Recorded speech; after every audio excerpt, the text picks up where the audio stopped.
2024 লোকসভার আইএসএফের প্রার্থীর ফলাফল আমরা ঘোষণা করছি। অবশ্যই চোখ রাখুন আমাদের চ্যানেলে। উলুবেড়িয়া কেন্দ্রে মফিকুল ইসলাম 26,667টা ভোট পেয়েছেন। তমলুকে মহিউদ্দিন আহমেদ মাহি 6,815টি ভোট পেয়েছেন। শ্রীরামপুরে শাহরিয়ার মল্লিক বাপি 14,643টি ভোট পেয়েছেন। যাদবপুর কেন্দ্রে নূর আলম খান 69,570টি ভোট পেয়েছেন। বসিরহাটে আখতার রহমান বিশ্বাস 82,678টি ভোট পেয়েছেন।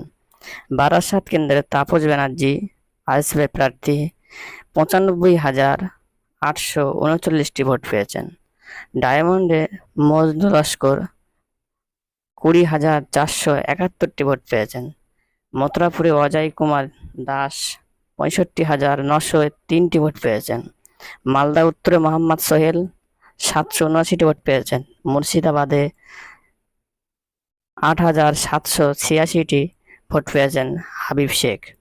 কৃষ্ণনগরে আফরোজা খাতুন 4,269টি ভোট পেয়েছেন। জয়নগরে মেঘনাথ হালদার 59,183টি ভোট পেয়েছেন। ঝাড়গ্রামে বাপি সোরেন 3,692টি ভোট পেয়েছেন। জঙ্গিপুরে শাহজাহান বিশ্বাস 5,333টি ভোট পেয়েছেন। ব্যারাকপুরে জামির হোসেন 15,186টি ভোট পেয়েছেন। বনগাঁ দীপক মজুমদার 13,414টি ভোট পেয়েছেন। বালুরঘাটে মোজাম্মেল হক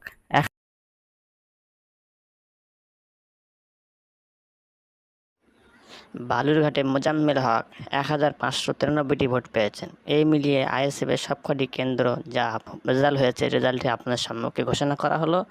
পরবর্তী আপডেট পেতে আমাদের চ্যানেলে চোখ রাখুন।